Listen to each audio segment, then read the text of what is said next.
Hi everybody, I'm Dawn. Welcome to my channel. Thank you for visiting with me today. So I wanted to go over Kevin Franke's police interview that he did. And this, of course, took place right after Ruby and Jody was arrested.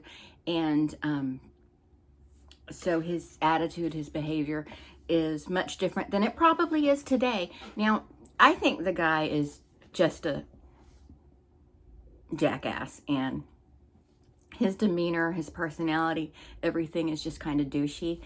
But that's just judging from his professor reviews and stuff I've read, and just the energy I get from him.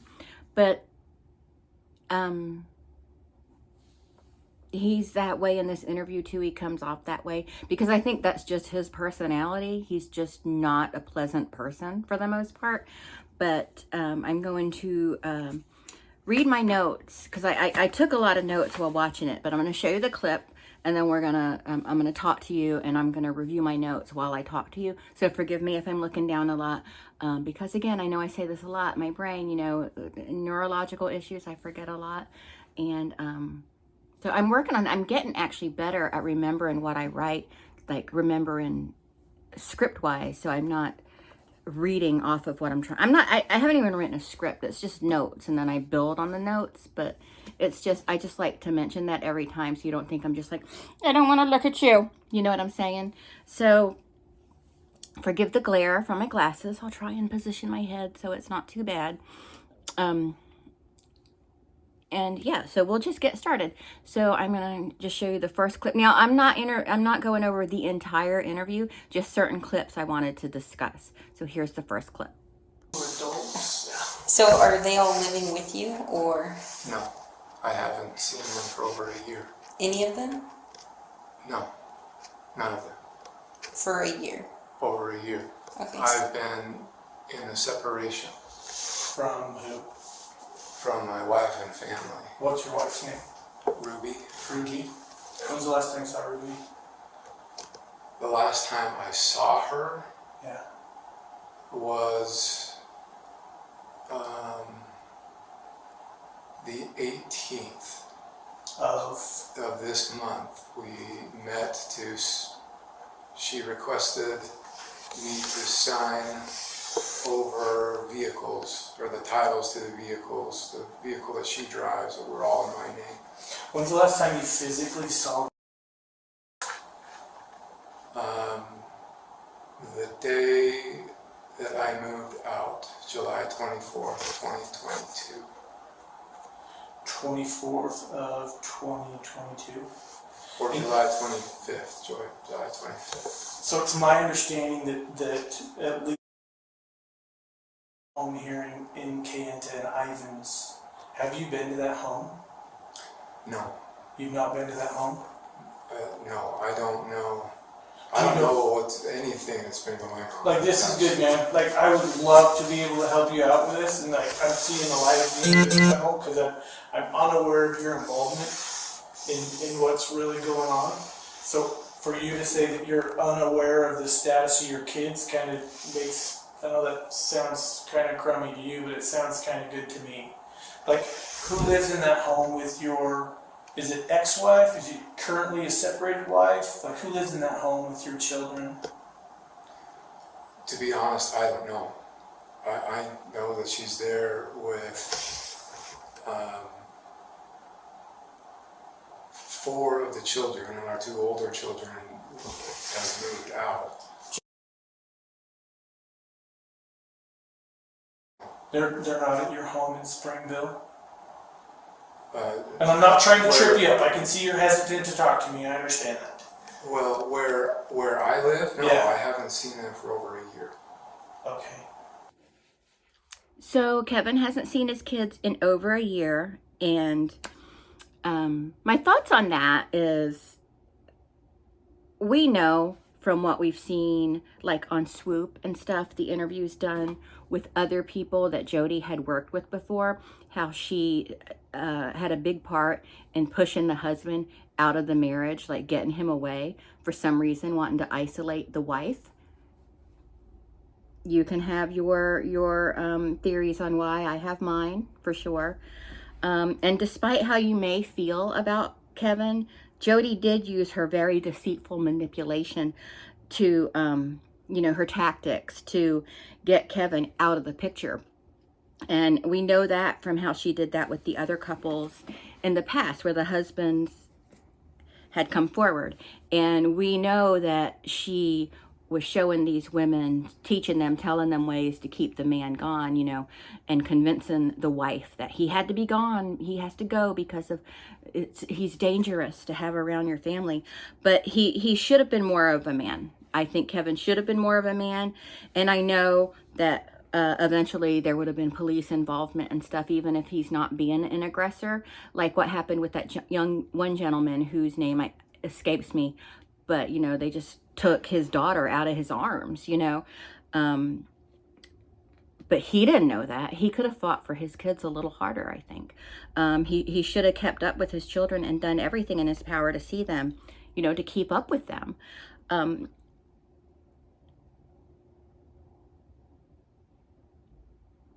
So I know Jody used threats against previous clients, and perhaps she did that to Kevin in some way, but it doesn't seem like he even fought for his kids.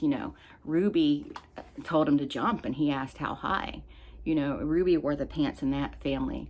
I think he put his pants on now, but I don't know. Man up. It's just man up. They're your kids, and your kids deserve to see you, and you deserve to see your kids.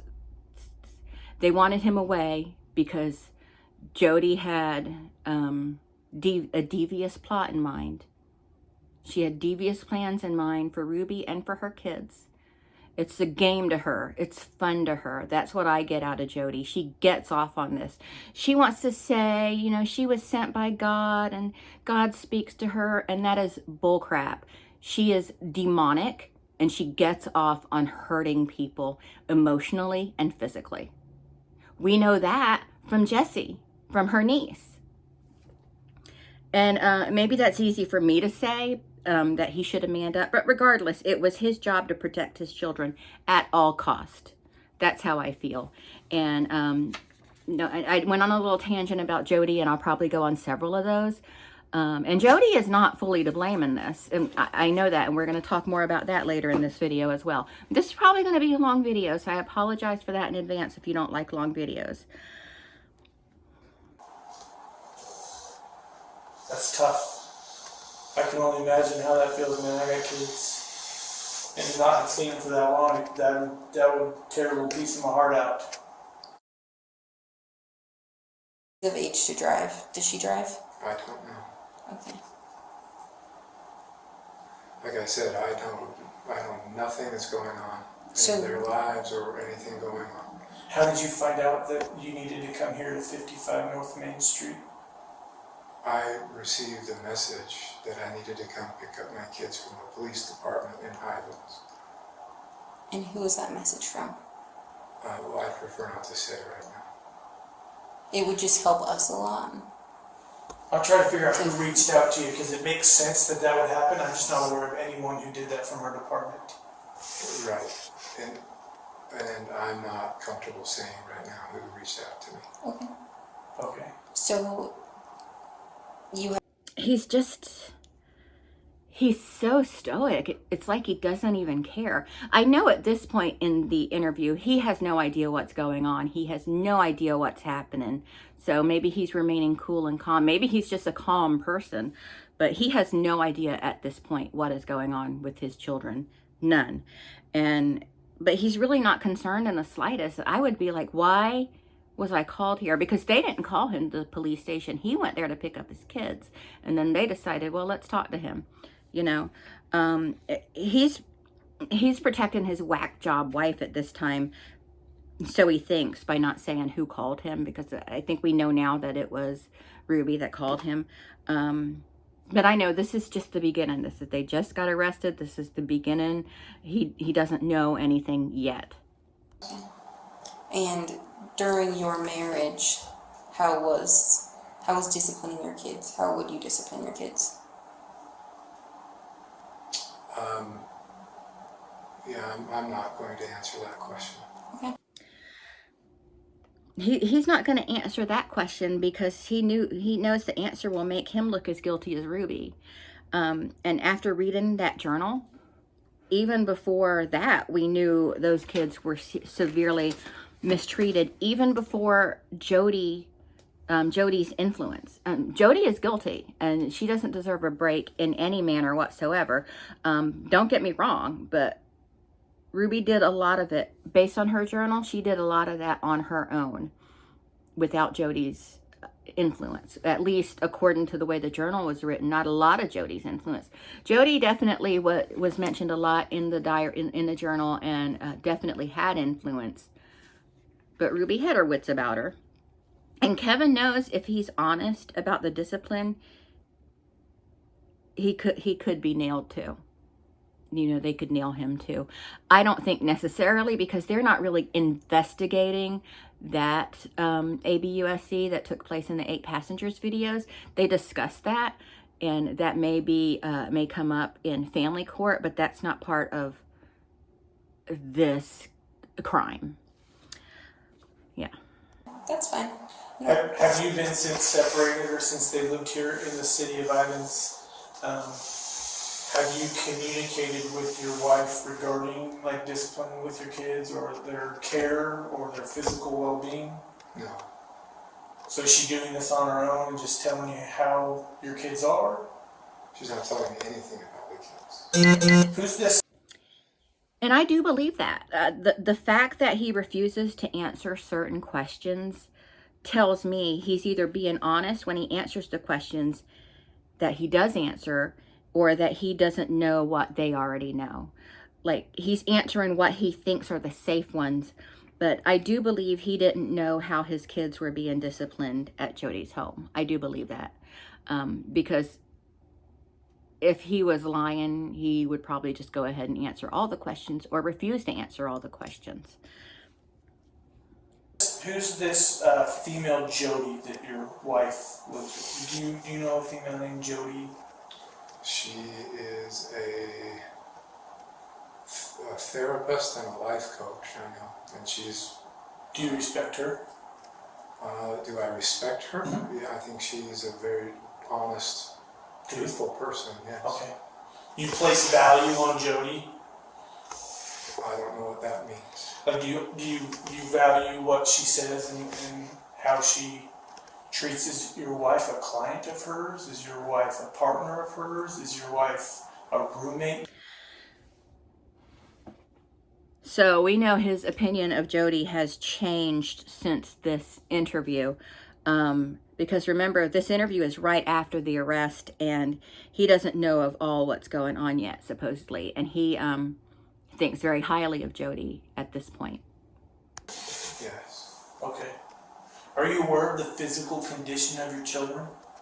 No. No. I've chosen to trust my wife with the children. That was part of the agreement of our separation. Is that you allow her to physically provide for the needs of the child? You're just removed from that? I mean, you pay support? I know this is personal questions, but... No, yes, my job is to financially provide for them. I'm just trying to figure out, like, how much of a role do you play in the caretaking of specifically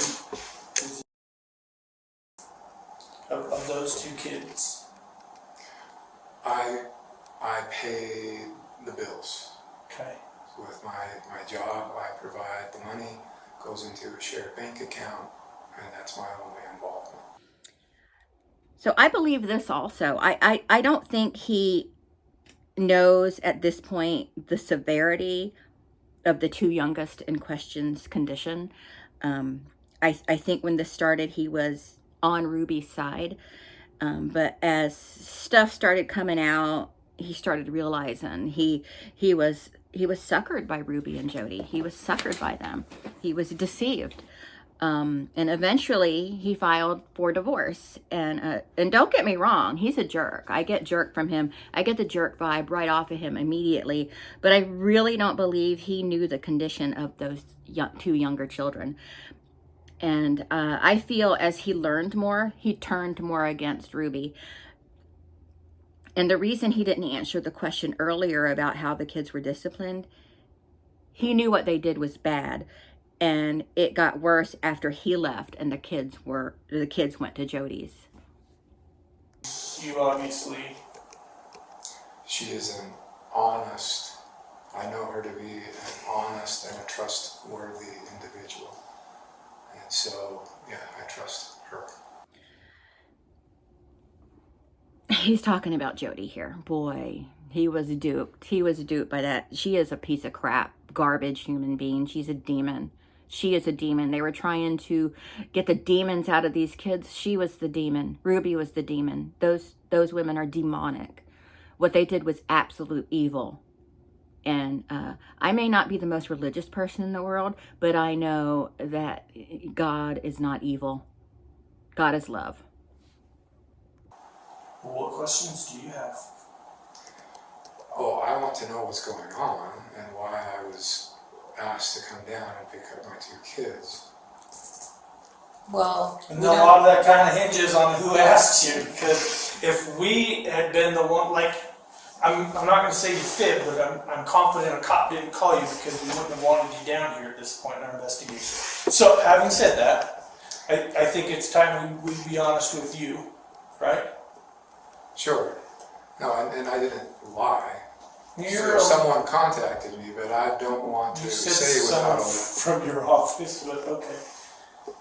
well, I don't recall saying someone from my office. Our office.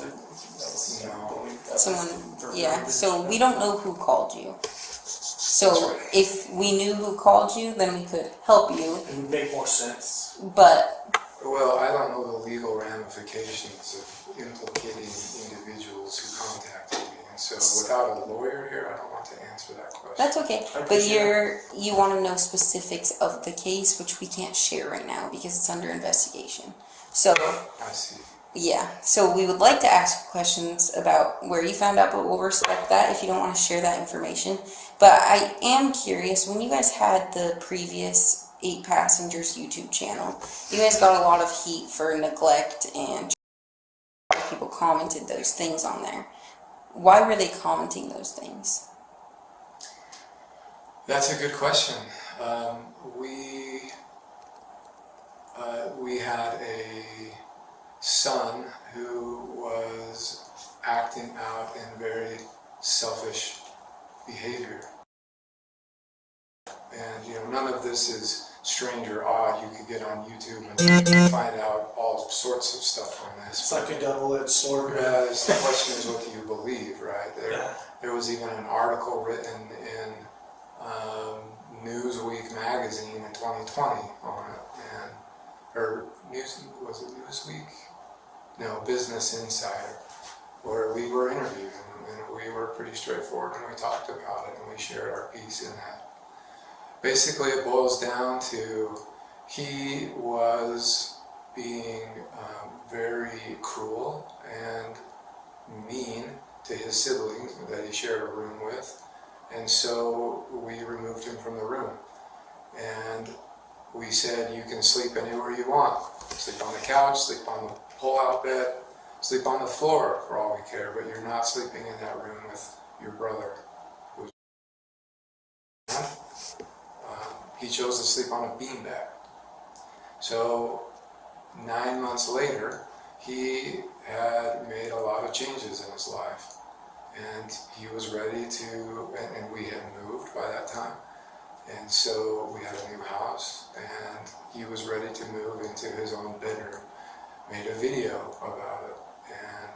And in the video, he mentioned something to the effect of, I've been sleeping for 9 months on a beanbag.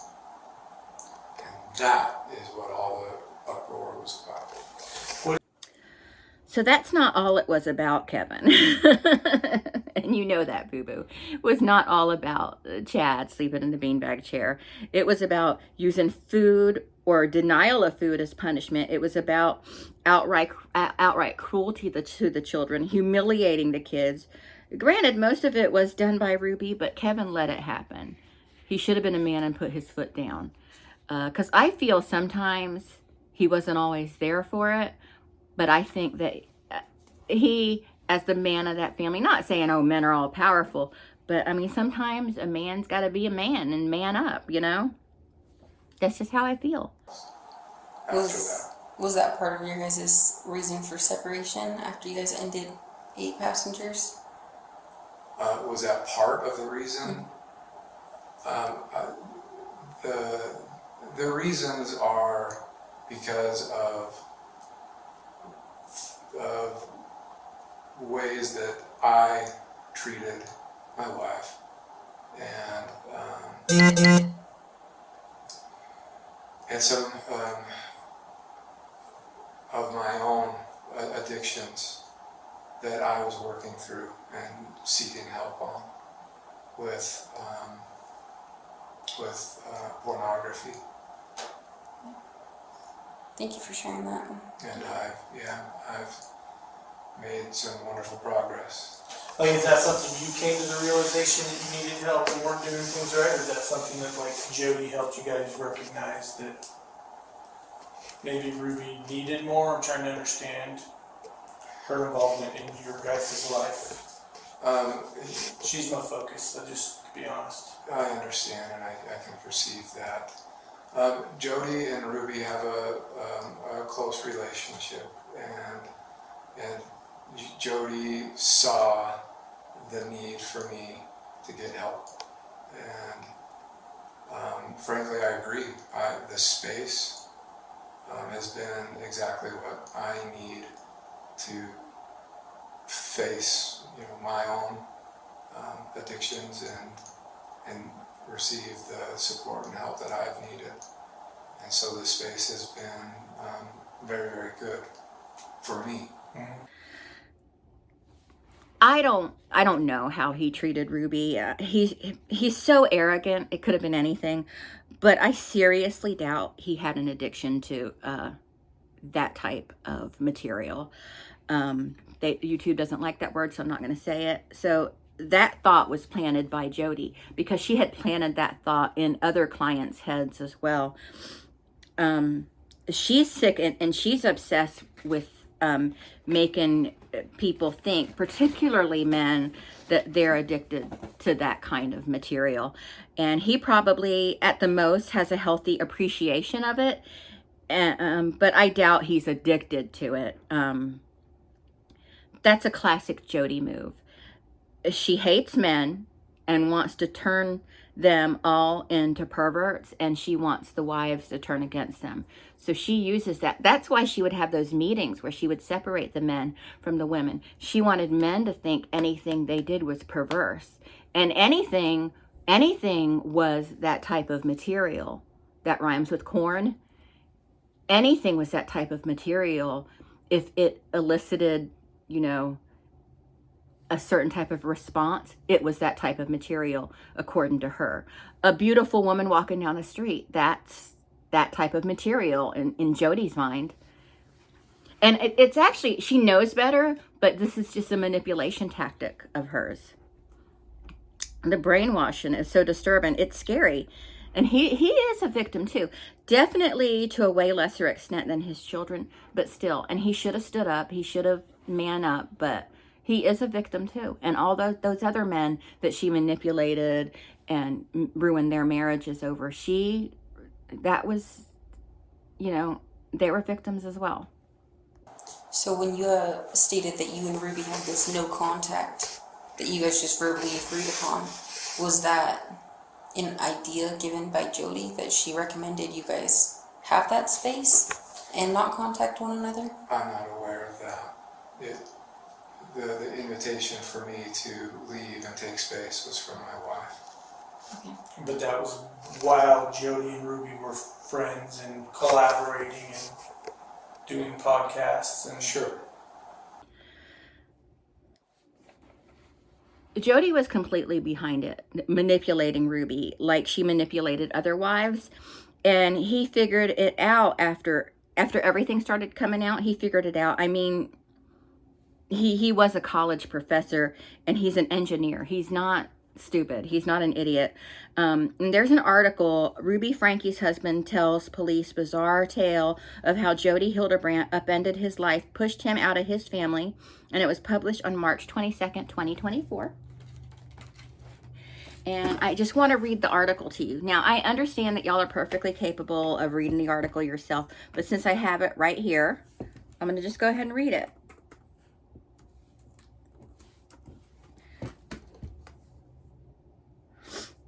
Here it is. Salt Lake City. The husband of Ruby Franke, the disgraced parent and blogger convicted of CA, told investigators that his wife's business partner, Jody Hildebrandt, was a religious cult leader who emotionally manipulated people under the guise of therapy and ultimately separated him from his wife and children. I was completely cut off, Kevin Franke told police, describing his life of isolation roughly a year leading up to the arrest of his wife and Hildebrandt. Last month, both women were sentenced to up to 30 years in prison for torturing two of Franke's children. In a nearly hour-long interview released Friday morning in a trove of documents connected to the case, Kevin Franke detailed how his life was thrown into turmoil after Hildebrandt became connected to his family, especially in the wake of major controversy involving the 8 Passengers YouTube page in 2020. The details of Kevin Franke's story veer into the bizarre, with religious visions, secret papers, and unexplainable phenomena, such as plates flying across the room and breaking themselves against the wall. Kevin Franke, an engineer and college professor, told police he couldn't make sense of some of the things he experienced. I can't explain it, but I saw it with my own eyes, he said. I don't have any way to explain it other than that there's some crazy going on. How it started, then changed. Per Kevin Franke's account, his wife first started speaking with Hildebrandt toward the end of 2018. Soon after, Hildebrandt became Ruby Franke's therapist and started to speak with at least one of the family's 6 children. We know that to be Chad. He's an adult now, so I can say his name. Kevin Franke said his first impressions of Hildebrandt's business connection classrooms was that it was a bunch of men-hating women looking to tear down their husbands. Yep, that's what I think it is too. But he reluctantly began attending a Zoom-based men's group and found it led to improvements in his marriage. Then came the 2020 controversy that left the 8 Passengers YouTube page reeling. This happened after Ruby Franke forced one of her children, a son, to sleep on a beanbag. Prior to this, the page was a lucrative source of income with millions of global followers. The page offered parenting and lifestyle tips, although critics said the Franke parents exploited their children for views. It's what all family channels do. It burned down the YouTube channel overnight. We lost 90% of our income, Kevin Franke told police. It was hard. Kevin Franke told police that Hildebrandt influenced what his wife did to their son in the beanbag video. He added that after his humiliating episode regarding the YouTube page, his distraught wife turned to Hildebrandt for emotional support. Crazy S-word. In the spring of March 2021, Hildebrandt told the Franke family that she was being haunted by shadow figures. Kevin Franke told police, both the Frankes and Hildebrandt are members of the Church of Jesus Christ of Latter-day Saints. To help with her spiritual affliction, Hildebrandt went to live with friends for several weeks, but later claimed she was being held hostage. Kevin Franke suspected in the interview that Hildebrandt fell out with her friends after they tried to introduce her to another cult leader. From where I stand, these were cults, Kevin Franke told police, describing Hildebrandt as a cult figure. Not long after Hildebrandt returned to her home in southern Utah, Kevin Franke and his wife visited Hildebrandt's home for the first time. He told investigators it didn't make sense how a therapist could afford a mansion in the Red Rock Desert outside St. George. This house is where allegedly unexplainable things happened as Kevin Franke, his wife, and a local LDS bishop tried to help Hildebrandt with her spiritual troubles. Like crashes in the basement while we were talking upstairs, Kevin Franke told police. Plates in the kitchen just flying off by themselves, full speed, smashing on the wall and falling to the floor by themselves. Similar kinds of occurrences allegedly happened when the Frankes invited Hildebrandt to live in their suburban Springville home on the Wasatch Front. The move was something Kevin Franke said he initially pushed back on, but later acquiesced. Resident exorcist. Kevin Franke told police he gave himself the title of resident exorcist because he would have to perform blessings on Hildebrandt when she would go into nightly trances. Performative. The trances increasingly got worse and eventually led to Ruby Franke and Hildebrandt sleeping in the same bed. Where they'd have spiritual visions together. The two became more and more inseparable. They'd go and lock themselves in a room for 4 or 5 hours, and they'd come out and be on cloud 9. Kevin Franke said, adding that Ruby would share her visions with him and also write them down. One of the visions had Ruby Franke walking on water with Jesus. Another had her riding a large lion in heaven named Charles. Kevin Franke told police there's a large leather binder called the Pen Papers full of such documented visions. He said Hildebrandt kept the papers, adding that she believed that no one could read them but God, who would at some point decree them Holy Scripture. He told investigators that Hildebrandt wouldn't want these pen papers found. It's not yet clear if they were part of the documents obtained by authorities. While Hildebrandt was living at the Franke home, Kevin Franke's relationship with his wife deteriorated. I wonder why. By October of 2021, he told police everything he did was dictated by his wife, who was devoting herself to spiritual work with Hildebrandt. I couldn't come in the kitchen to eat until Ruby gave me permission, he said. The upstairs where Jody roamed was completely off limits. I couldn't go upstairs anymore in my own house. Completely cut off. After taking a trip with Hildebrandt in July of 2022, Ruby Franke asked her husband to stop living at the house, Kevin Franke told police. Following this, his life spiraled into a routine of work, sleep, and doing connection classrooms work under Hildebrandt. He did not see his children again for roughly a year until after authorities took them from Hildebrandt's home. In the meantime, he was working to prove to Hildebrandt that he was a good husband. Kevin Franke said she lorded over him on the Connections classroom Zoom calls, turning the other men against him. I knew that the only way into my house was to get Jody's approval, Kevin Franke told police. It felt like an impossible task. No matter what I did, I started to question my sanity. That continued for an entire year. I became more and more isolated. During this separation, his wife would occasionally meet with him in parking lots, asking him if he'd sign documents and trust her with investments. Kevin Franke told police that although he didn't sign anything, he would have likely gone so far as to sign over his house just for a chance to return to his wife's good graces.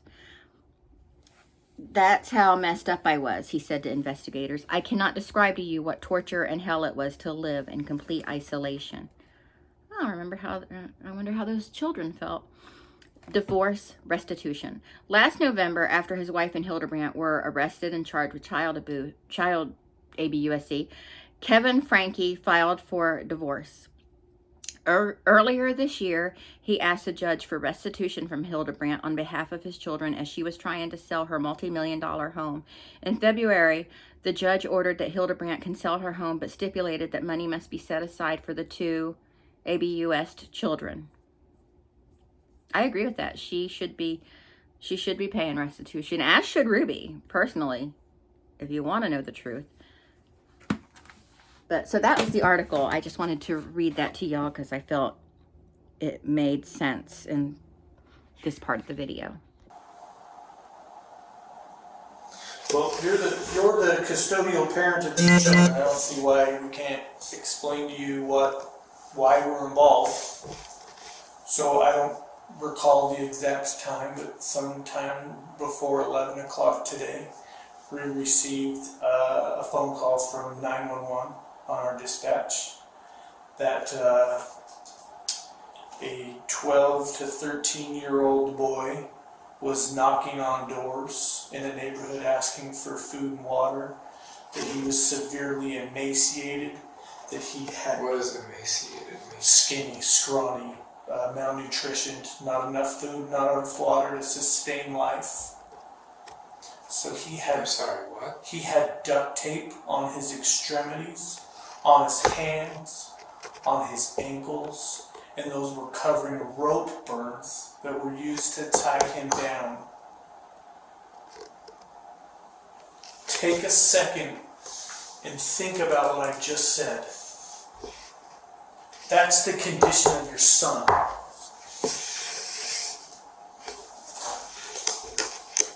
Given that information, your son was taken to the hospital.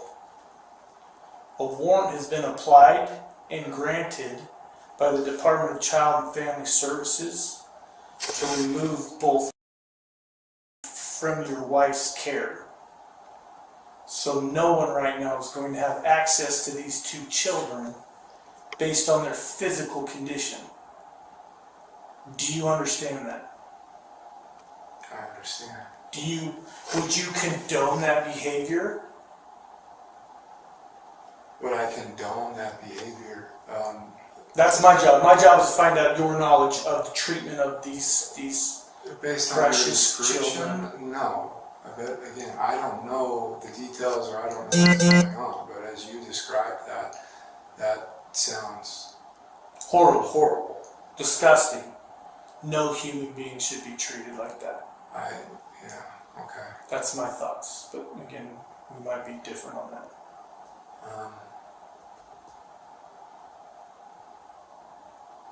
We're going to sit here for a second, okay? We're going to go out and talk.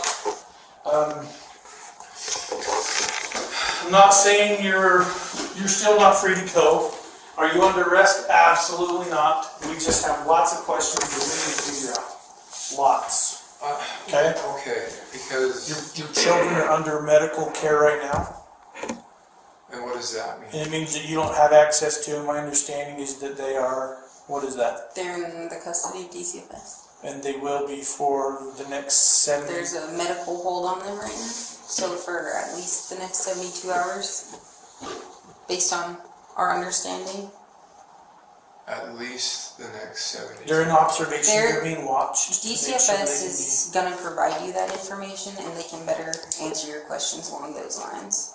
That's handled through them. Okay? So we'll be back. So I want you to think about some things, though. I don't know. Listen to me. Listen to me.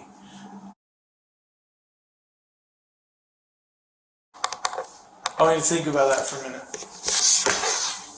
Don't have no idea where they're at. Well, I don't either. But, Okay, we're gonna hop out here. We'll be back in a minute, okay? That's still recording audio and video, okay? So if you would, don't make any phone calls. sure. So I want to know how he really feels at this moment he heard this, but still there doesn't seem to be any feeling, although we can't see his face that close up. There's just no feeling. I mean, I just think if I did that type of thing to my child and the police told my husband, the devastation would be palpable. You would just know he was not happy.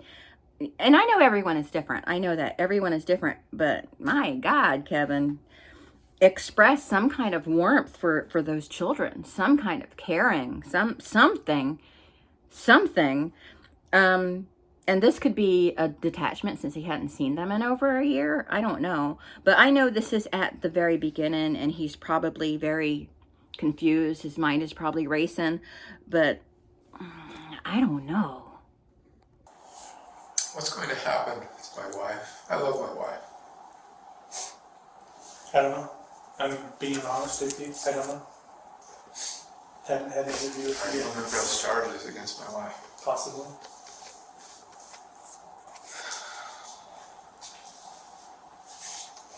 I think given the circumstances, that's highly appropriate, but again, I don't know your wife. I was hoping to gain some insight from you, but I don't necessarily know that that's something you wanted to, I trust her. a road you wanted to travel down with me, so. And not without legal representation. Yeah, alright, I get it.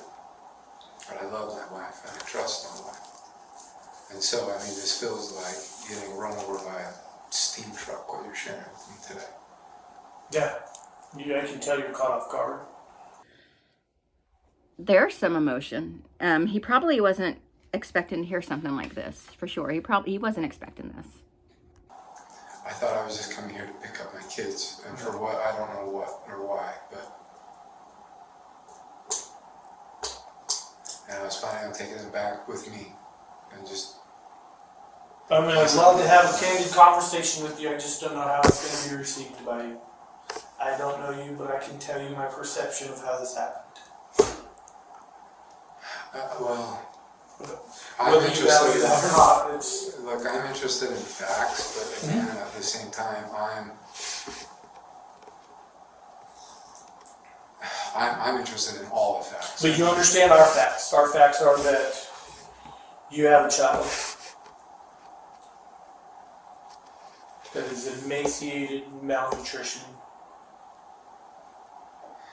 and has marks. I didn't spend any time with her. Sergeant Tobler did. Did any of you spend time with her? We didn't spend I time with have her. not.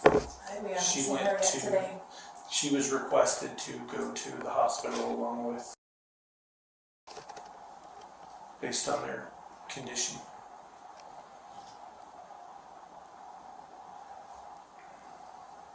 Folks, I don't know what to do. Like, I want to. You realize that I have a picture of my family on my wall, and I look at it every day, and I work every day, so I can get back to my family and save my family. And everything you're sharing to me just sounds like a made-up story. Like I have no idea what you're talking about. Like, it sounds like a horror movie. So I know I might get some heat for this, but I can't help but feel a little bad for him. I do feel a little bad for him. I'm sure he wasn't expecting his day to go in this direction. Maybe he's slowly starting to realize at this point Jody isn't a good person. But then he also has to start to accept his wife isn't a good person either. He has to start accepting that. These women are demons. And maybe this even made him reflect on his behavior as the father of these kids. Maybe, you know, you never know. Let's not doubt. Maybe he's learned from this. Let's not doubt that. Let's just give him a chance.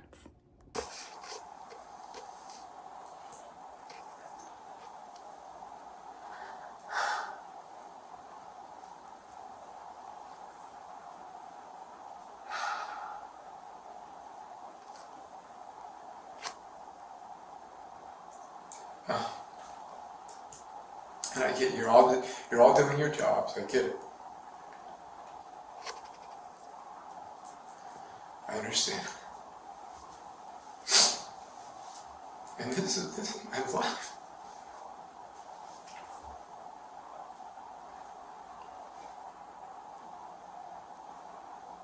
I just want my kids. I just want my kids. I just want my family.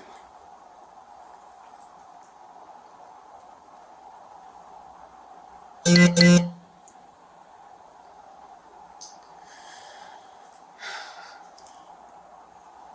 want to have your family do. I don't know what's going on. I don't know why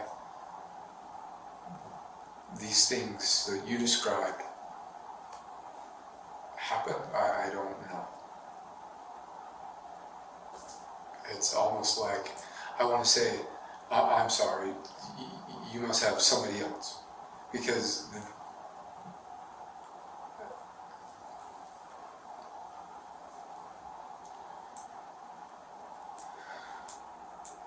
it's like, am I in the right conference room here? No. That's what I like. It's real, you know. I'm having a hard time accepting this and dealing with this. I mean, you're telling me that you're taking my kids from me. And, like, we need to transfer the titles of the car to my name, you know, or we're going to cancel these credit cards and stuff like that. So just stuff related to the finances really is our only communications over the past year. Sure. We've had zero communications regarding the kids. I've had no reason to believe or think that there was anything going on. For all intents and purposes, I woke up this morning looking at the picture of my family and making my commitment today, as I do every day, that I'm going to live an honest, a virtuous, and a responsible life today. And what you're sharing with me just feels like a sucker punch. Again, I'm sure he has racing thoughts. I really wonder what he's feeling towards Ruby in this moment. Honestly, he should have insisted on staying involved with his children, and I'm not releasing him from any blame whatsoever. He deserves blame for this too.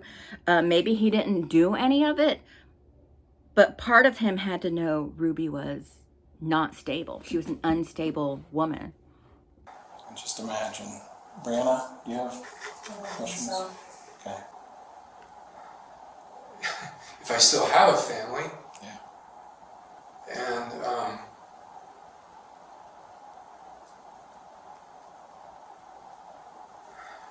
I just,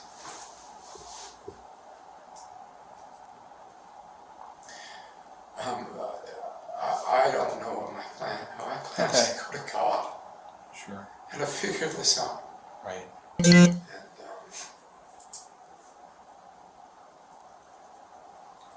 I am just heartbroken what you all are sharing with me. And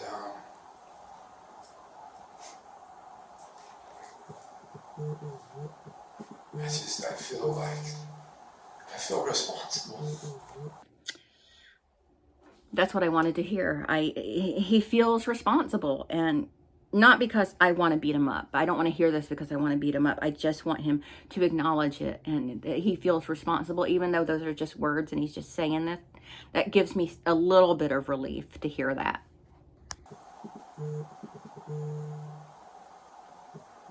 Separating, leaving.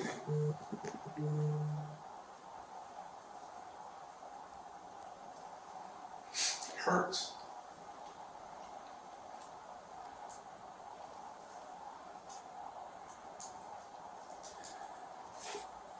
And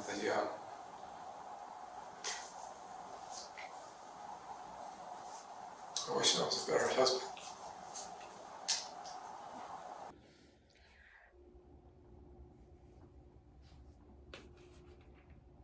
You know, how dare those evil, demonic cows, Jody and Ruby, mostly Jody, make him or any other man that Jody has counseled feel like they weren't good enough husbands. You know, to make them feel like they weren't good enough husbands. Because I wasn't part of their marriage. I don't know what the whole marriage was like. But, you know, there were other men too, you know, that Jody made feel like they weren't good enough husbands. Had the wife get in on that. And again, I know I sound like I'm pro Kevin. No, I'm not. I know I sound like that, but I still think he's a jerk. I do. But Jody and Ruby are the monsters in this. He's responsible. I blame him too. But they're the monsters in this. And I know a lot of us thought Jody was pulling the strings, but after reading Ruby's journal, she was in control too. Go watch my video where I read the whole journal. She was in control too. And I know you all have the best interests of my kids at mind. I appreciate that. Thank you. Thanks. That means a lot. I just want my kids back. I want my family back. I want my wife back. He doesn't want her back anymore. But yeah, so that is, hold up, I'm sorry. So that's it. That's my notes I wanted to mention on Kevin's interview with the police. I think that this never should have happened. But at the same time, I feel like if this didn't happen, those children would have ended up DEAD. And also, you know, Jessie, Jody's niece, couldn't get the help she needed, but maybe, you know, hopefully these children will get justice, and hopefully Jessie will feel a little bit like she got some justice too. I don't know. This is wrong. This is just what these children had to go through, and it's a shame, because Jody would have continued this behavior going on with other people and other relationships with other women. She would have continued this behavior, and she's a sick individual. This isn't God speaking to her. She is a sick individual. She is a very sick woman, and she is disgusting, and she needs to do the maximum time, which I know is 30 years. Quite frankly, I think Ruby needs to do the maximum too. I don't think she will. Now, we don't have a final word on their exact sentence. Like, we know what the minimum and the maximum is, but what exactly are they going to serve? I want to know. Are they going to be out in 4 years, or are they going to be put away for 30? I want to know. I want the final sentence, and I want the final answer. Because in 4 years, Ruby will still have minor children, and she doesn't deserve children. She doesn't deserve 6 children. She doesn't deserve access to those children. And honestly, I hope she never gets to see them ever again. I hope she never gets to meet her grandchildren. And I know that might sound cold, but she's a dangerous woman. She's demonic. Jody's demonic. How they found each other is horrifying to me. And I think that religion needs to be looked at more closely. I do. Because how did these two evil women find each other with such ease within that church? Do you know what I'm saying? If you're LDS, I'm very sorry if that offends you. I know people who are LDS too, who have ABUS their children. So I want to know what's going on there. What's the deal? But anyway, that's it. That's all I have to say for this video. I hope you enjoyed it, you know. But let me know your thoughts. Be kind in the comments. Do not fight with each other. Don't be rude. And I will talk to everyone later. Bye.